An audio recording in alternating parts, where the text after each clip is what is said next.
میرے مصطفیٰ کریم علیہ السلام نے فرمایا بدترین دعوت ہے جس میں امیر بلایا جائے غریب نہ بلایا جائے، وہ بدترین دعوت حضرت ابراہیم کا طریقہ رہا ساری زندگی مہمان نوازی۔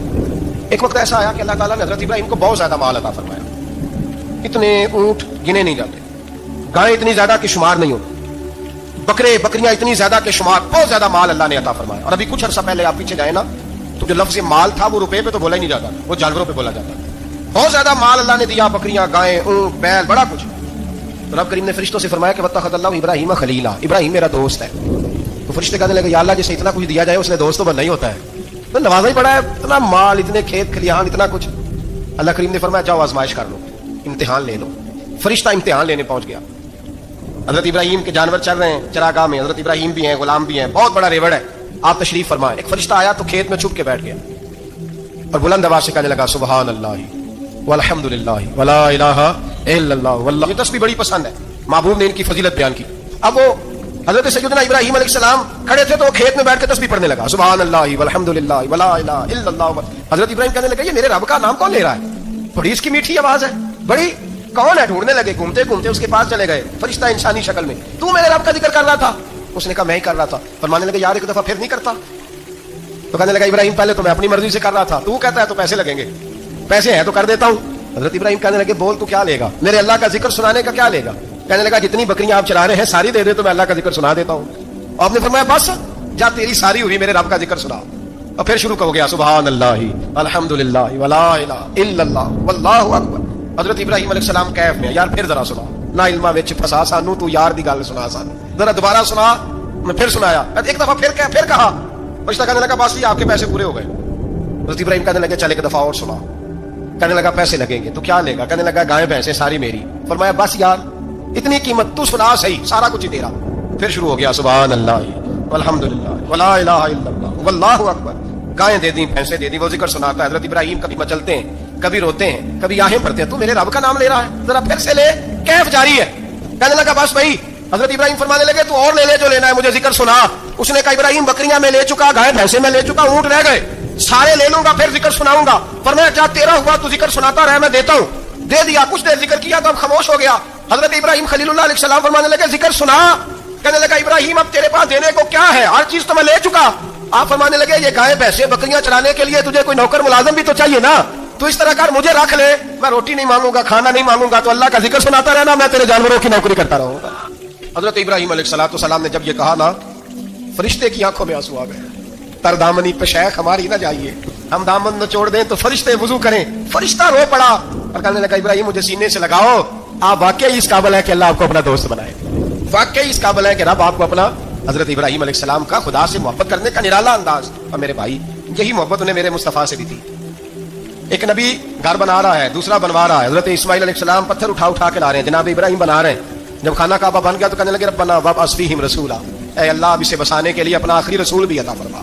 نبی پاک فرماتے ہیں میں دعا ہوں حضرت ابراہیم کی، اور حضرت ابراہیم سے رب کریم نے فرمایا چل ابراہیم کوئی چیز دے، تو کہا یا اللہ تینوں ہی تیرے نام پہ قربان کرتا ہوں، تیری ہوئی ساری، ہر شے تیری۔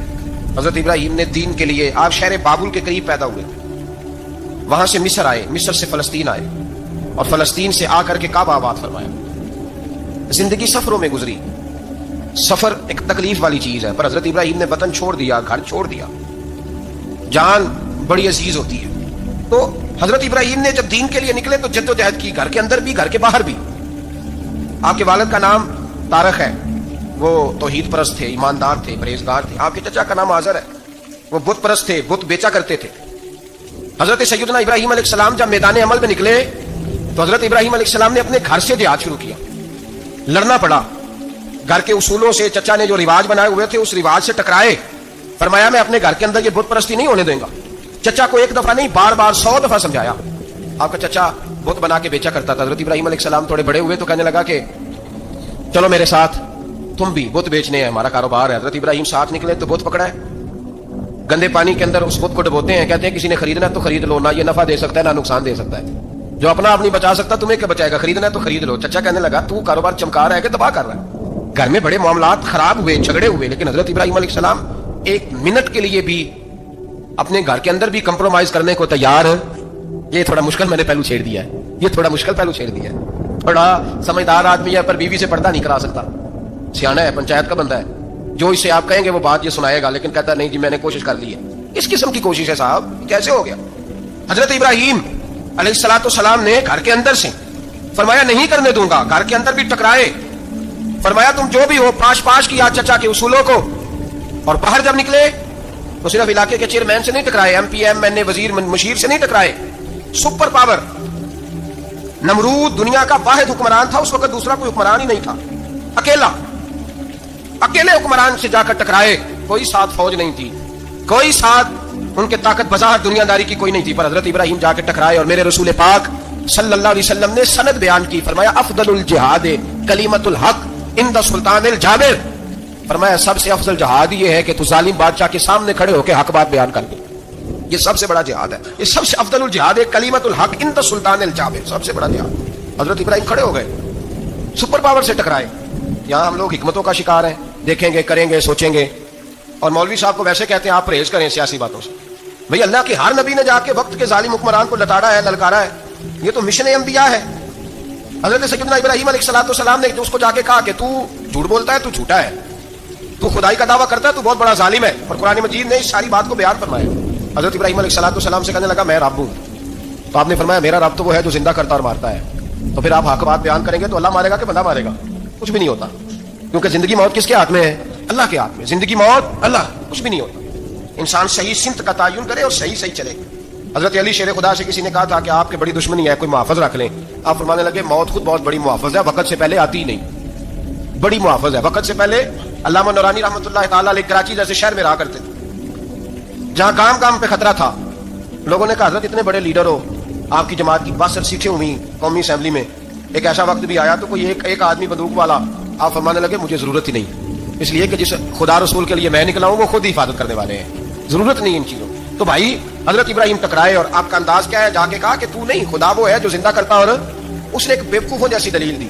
ایک آدمی کو کل پھانسی دینی تھی تو اس کو بلایا، کہنے لگا تجھے کب پھانسی ہے؟ اس نے کہا کل. کہنے لگا جا تجھے ذات کی زندگی دی، اس کو چھٹی دے دی. ایک عام آدمی بیچارہ بیٹھا تھا، اس کو پکڑ کے نا کہنے لگا اس کی گردن اڑا دو.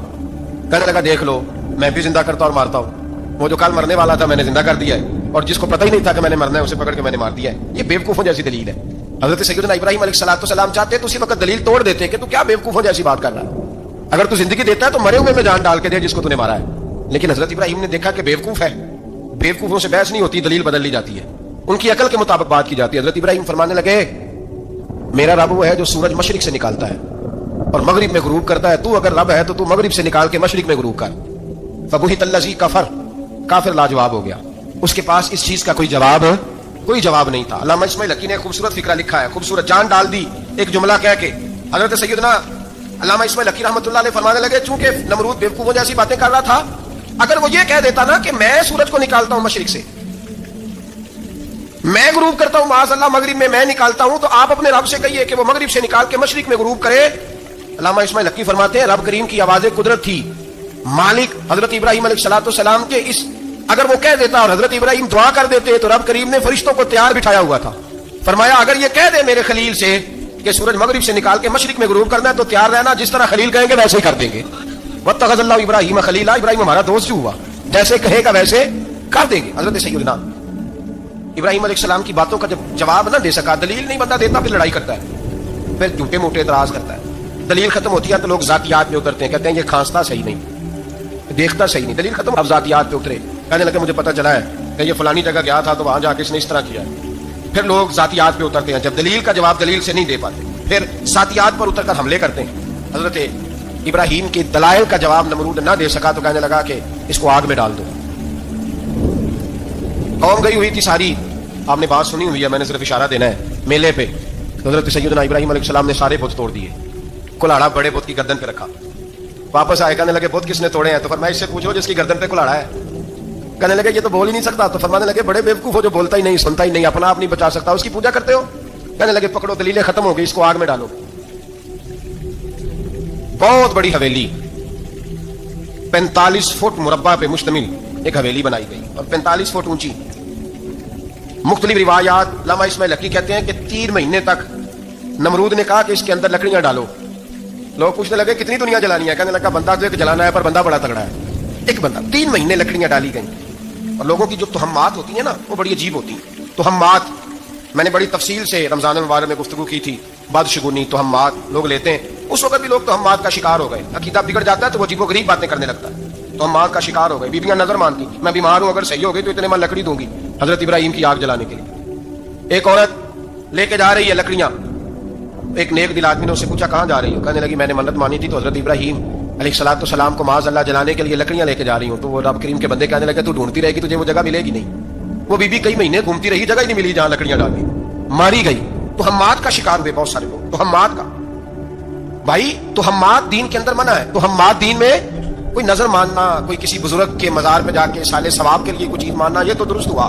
لیکن غیر شرعی نظریں مان لینا کہ میں آ کے گرد چکر لگاؤں گا, میں جناب وہاں جا کے یہ والا تماشا کروں گا, میں دھاگا باندھوں گا, میں رسا کاٹوں گا, میں وہاں گندے ہاؤں سے پانی پیوں گا, ان کی شریعت اجازت, یہ توہمات ہیں, بدشگونی ہے. دین میں ان کی کوئی گنجائش ہے. آپ نظر ماننے سے پہلے بھی کسی عالم سے رابطہ کریں کہ میں منت مانگنے لگاؤں تو کیسے ماننی چاہیے کا طریقہ پوچھیں. ایسے ہی غلط چیز کی منت تھوڑی مان لی جائے گی. بہرحال آمدام بر سے مطلب حضرت ابراہیم کے لیے آگ جلائی گئی. 45 فٹ اونچی آگ ہے, پرندہ بھی اوپر سے گزرتا ہے تو نیچے گر جاتا ہے جل کے. اتنے دن لگا کے آگ جلائی گئی. اب حضرت ابراہیم کو جلایا جانے لگا ہے. یہاں تو موجیں ہے نا, جو کسی ادارے کا سربراہ ہے اس کے لیے موج ہے, کسی جگہ آفیسر بن گیا تو موج ہے, پیر صاحب کے لیے موج ہے, علامہ صاحب کے لیے موج ہے, خطیب صاحب کے لیے موج ہے. جلنا کس کو پڑتا ہے؟ علی کو نہیں رہا ماشاء اللہ. وہ لوگ گزر گئے جو تکلیفیں سہ کے کام کرتے تھے, گزر گیا زمانہ. حضرت سیدنا ابراہیم علیہ السلام کو جلایا جانے لگا ہے تو اب اتنی بڑی آگ ہے تو ڈالیں کیسے؟ شیطان نے تجویز دی کہ منجنیق بناؤ. منجنیق بڑے بڑے بانس باندھ کے ان کے نیچے رسا باندھو. وہ جس طرح جھولنے کے لیے جھولا بنایا جاتا ہے, اس طرح ایک منجنیق پرانے زمانے میں اس میں پتھر رکھ کے پھینکے جاتے تھے دشمنوں پہ. وہ منجنیق بنائی گئی کہ دور سے حضرت ابراہیم کو پھینکیں گے. ہاتھ حضرت ابراہیم کے باندھ دیے, پاؤں مبارک باندھ دیے, پوری زمین پہ ایک نام لینے والا خدا کا. اور اس کو آج رسیوں میں جکڑا ہوا ہے. جب پھینکا جانے لگا نا آگ میں تو حوریں رونے لگی, فرشتے تڑپنے لگے, اے اللہ یہ کیا ہونے لگا ہے؟ ایک تیرا خلیل اور وہ بھی آگ میں. فرمایا جاؤ جا کے اس سے کہو اگر تمہاری مدد لیتا ہے تو اسے بچاؤ. ہوا کا فرشتہ آیا, کہا ابراہیم اگر تو کہے. او بھائی, ان چیزوں کو کہانی سمجھ کے نہ سنا کریں, یہ داستان نہیں, یہ وہ طریقے ہیں جو ہمارے رسول نے ہمیں اپنانے کا حکم ارشاد فرمایا ہے. جو عقیدے, یہ وہ نظریات ہیں جو ہمیں اوڑھنے کو کہا گیا. اپنے رب کریم کی رضا پہ راضی رہنے کے یہ وہ خوبصورت مواقع ہیں صوفیاء نے جن کو بنا کر سمجھا کر ہم تک پہنچایا ہے. یہ ہے اہل طریقت کی باتیں. وہ کہتے ہیں یار جس حال میں رکھے راضی رہنا ہے. حضرت ابراہیم علیہ السلام کو پھینکا جا رہا ہے, فرشتہ آیا, اے اللہ کے خلیل اگر حکم دو تو اتنی ہوا چلاؤں کہ نمرودی جل جائے سارے, آگ ان پہ پھینک دی جائے. آپ نے فرمایا تو جا, تجھ سے مجھے کوئی کام نہیں. تھوڑی دیر کے بعد پانی کا فرشتہ آیا, کہا حضور اتنی بارش برساؤں گا کہ آگ بجھ جائے گی. فرمایا تو جا, تجھ سے کوئی کام نہیں. اب جب منجنیق میں رکھ دیے گئے, آگ میں جانے کا لمحہ ہے, تیاری ہے, حضرت جبریل امین حاضر خدمت ہوئے. کہا ابراہیم کوئی حاجت؟ فرمایا تجھ سے کوئی نہیں. کہا چلو مجھ سے نہیں تو رب کریم سے ہی بات کر لو, مجھے پتا ہے میں چھوٹا ہوں, آپ مجھ سے مدد کیوں لوگے, رب کریم سے ہی بات کر لیں. تو حضرت ابراہیم کہنے لگے جبریل یہ پتا, رب کو نہیں پتا اس کا خلیل کس حال میں ہے, اسے نہیں پتا میں کس حال میں ہوں, میرے ہاتھ بندے ہیں, پیر بندے ہیں آگ میں, اسے نہیں پتا. بتایا تو اسے جاتا ہے جسے خبر نہ ہو. تو اگر اسے پتا ہے, اگر وہ جلانے پہ راضی ہے تو میں بھی جلنے کو تیار ہوں, میں تیار ہوں, میں تیار ہوں. اسے کہو ٹھیک ہے. حضرت سیدنا ابراہیم علیہ السلام کو منجنیق میں ڈال کے جو پھینکا آگ میں, یا نار کونی بردم و سلاما علی ابراہیم, اللہ نے فرمایا اے آگ میرے ابراہیم پہ ٹھنڈی بھی ہو جا اور سلامتی والی بھی ہو جا. حضرت ابراہیم کو 2 فرشتوں نے بٹھا دیا زمین پہ, پھول کھلے ہیں, کونپلیں مہک رہی ہیں, کلیاں خوشبو دے رہی ہیں. حضرت ابراہیم نے سر سجدے میں رکھ دیا, سبحان اللہ والحمد للہ ولا الہ الا اللہ واللہ اکبر. حضرت ابراہیم اللہ کی تسبیح پڑھنے لگے, رب کریم کا شکر بجا لانے لگے. نکلے وہاں سے, کچھ دن گزر گئے, نکلے, حکم ہو گیا ابراہیم علاقہ چھوڑ دو. حضرت ابراہیم علیہ السلام وہاں سے نکل کے مصر آئے, چچا کے پاس ٹھہرے. انہوں نے اپنی بیٹی جناب سارہ کا نکاح کر دیا. کچھ آگے بڑھے تو ایک ظالم بادشاہ سے ٹکرائے. اس نے ایک شہزادی, ایک بادشاہ کی بیٹی قید کی ہوئی تھی, جناب ہاجرہ نام تھا, ان کو قید سے چھڑا کے ساتھ لائے. حضرت لوط علیہ السلام بھی ساتھ. یہ 4 لوگوں کا قافلہ چلا, فلسطین میں جا کے پڑاؤ ڈالا, گھر بار چھوڑا, تبلیغ شروع ہوئی.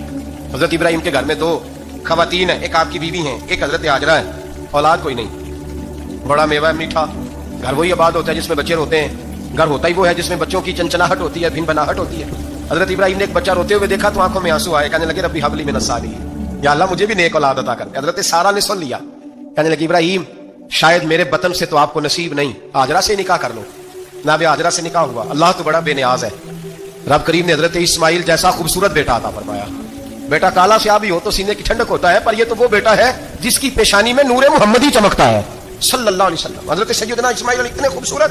اب جس بیوی کے یہاں بیٹا تھا, بیٹھنا اٹھنا بھی زیادہ اس کے پاس, آنا جانا بھی اس کے پاس, توجہ ادھر ہو گئی. جناب سارہ رشک کرنے لگی. ایک دن کہنے لگی اسے چھوڑ آ جنگل میں, وادی غیر عزیزہ مکے کے پاس,